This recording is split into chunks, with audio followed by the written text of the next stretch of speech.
Hey viewers, welcome back to another episode of How to Make Apps. If you're new here, click the subscribe button, then enable notifications with the bell button so you won't miss any future episodes.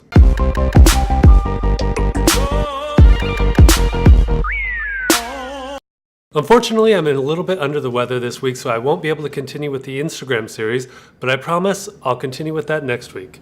This week, I have a very special episode, 8 Xcode tips. Most of these are keyboard shortcuts, but a couple of them are more about code indentation and refactoring. So without further ado, let's get started. The most important thing to know is that getting started with Xcode is extremely easy. All you need to do is open the App Store on your Mac or Hackintosh computer, search for Xcode, and download this friendly little guy here. Once you have that, obviously you're going to want to open it. I open pretty much everything using Spotlight, and Xcode is no different. When I create a new project, 99% of the time I'm using a single view app. Okay, the first tip is general navigation. The easiest way to get around in the navigator is by using command and the numbers. Command 1 will open the navigator, as you can see already. I believe they call this the project navigator.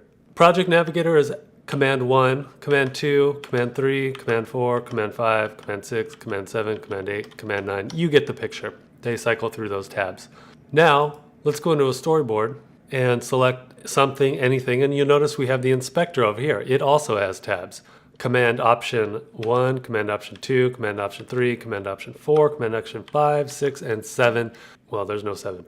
You get the picture.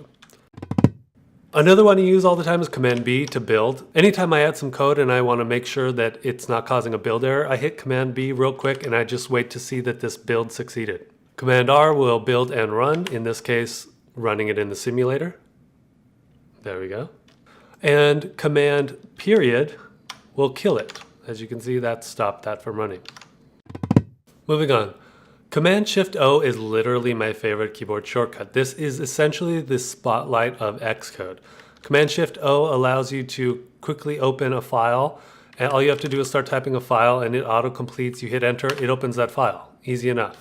Pro tip, once you have the file selected that you want to navigate to, if you hold down the Option key while you hit enter, it will open it in the Assistant Editor. Which brings us to the next keyboard shortcut, opening the Assistant Editor, which you can do anytime with Command Option Enter. And it makes a best guess about which file you want to open. If you want to close the Assistant Editor, well, that's just Command Enter. Here's a good one. If you want to re-indent some code, say I want to fix this indentation, all I need to do is hold down Command and hit the right curly bracket, square bracket, or the left square bracket. That comes in handy. And you can do this with a bunch of code highlighted.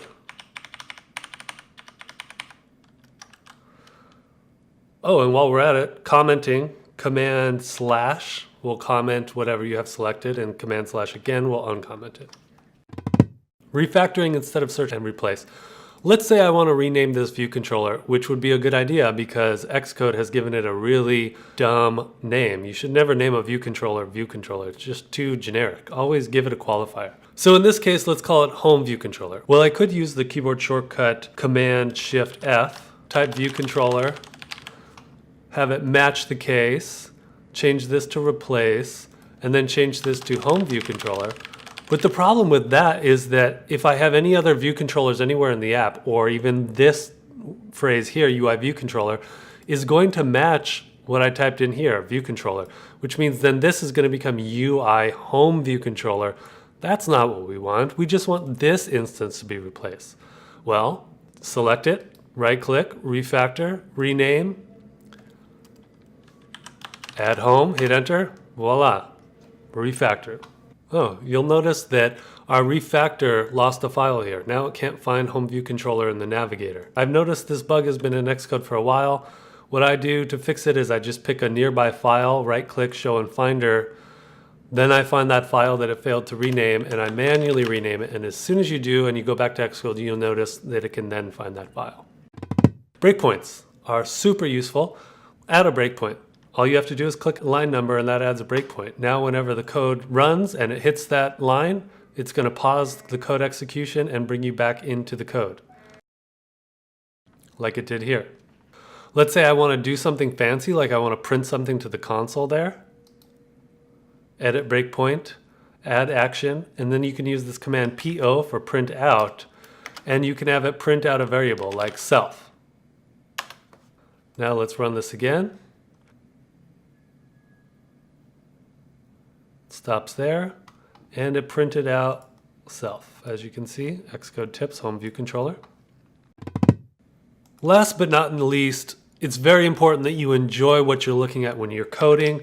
And personally, I don't really love this white background. I use it because it works well in the videos. But normally when I'm coding, I use midnight. This is what I like. I mean, that text size is ridiculously small. Come on, Apple, who are you kidding here?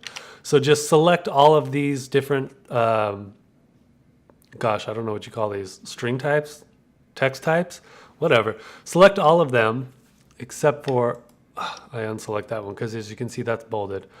And then I'll bump this up to 18. That's a little gratuitous. How about 16? I like this color combo. I think it looks great. It's easy to read. Maybe not as great for video. That's arguable. So I'll go back to presentation for now. There you have it. Those are 8 of my favorite shortcuts and tips for using Xcode.